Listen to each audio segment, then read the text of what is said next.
Never before has this version of the Porsche 911 been so relevant.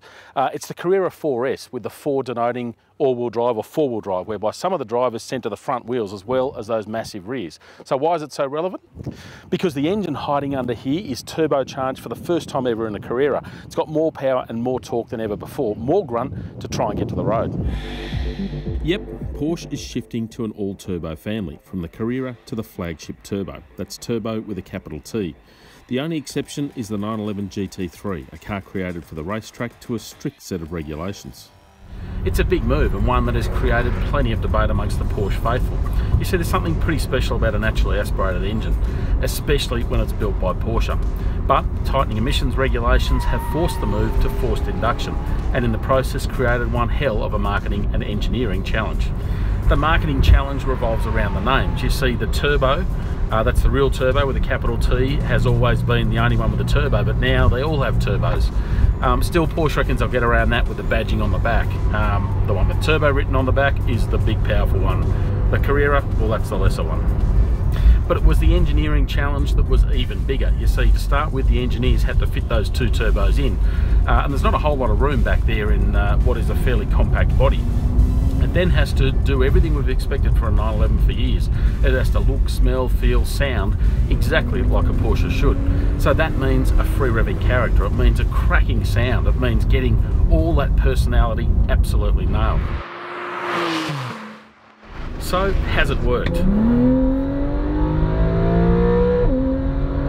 Absolutely. Listen to that engine rev. It's got all the character, all the personality you expect from a 911. And the best bit is that extra torque. You get this really nice meaty surge from about 3,000 revs. It's not quite as convincing at the really low revs, but it sort of saves it a bit with the transmission. It's got that really slick shifting auto, so floor it and it picks up really nicely. Above about 5,000 revs though, you don't even know it's a turbo. It just revs so cleanly, so nicely, and with that really nice bark that you expect from a Porsche. And another good thing, the brakes. As always, phenomenal stoppers. So I'm here at the Kyalami racetrack, which these days is owned by Porsche. In South Africa, we're looking at all the different four-wheel drive models. So not only this Carrera 4S, but also the Turbo, Targa and so on. So anything 911 with four-wheel drive.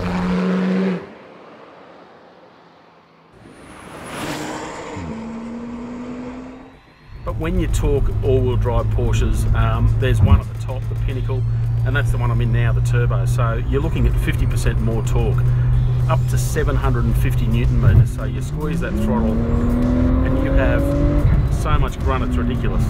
And the Turbo's also got quite a different character. You can feel the torque surging up as you squeeze the throttle a bit more, and that enormous amount of power, which doesn't feel like it's ever going to give up. Plus you can hear the turbos going about their business a bit more, just that little bit of whoosh and whistle to liven things up a bit. Like that. And it also looks the business. The Turbo is the widest of all the 911s. You get behind it and it's got a seriously big rump on it. It's an awesome looking car. And it's also an awesomely priced car. You're looking at the best part of $500,000. So it's more than double the price of your standard garden variety 911. That's a lot of coin.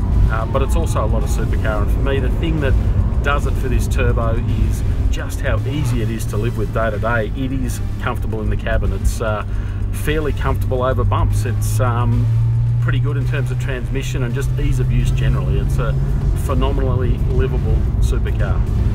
I want one.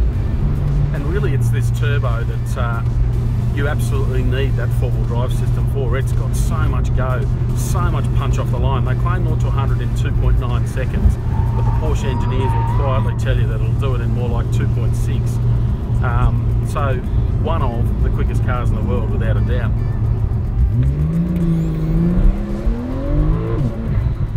And one of the more impressive things, that was almost flat out off the line, and even then you can trigger the traction control. Even with four-wheel drive, it's wanting to wheel spin.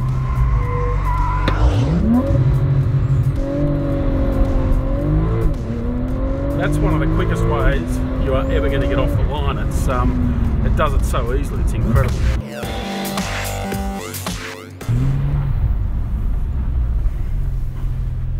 So there it is, plenty of turbocharged choice if you are looking for an all-wheel drive Porsche. I was a little bit worried coming into this that the Carrera would be so good, have so much power that all of a sudden the turbo would become a bit redundant, but it's absolutely not. This car is still a serious weapon. There's almost nothing on the road that gets off the line as quickly as this, and it's so easy to live with. I love it.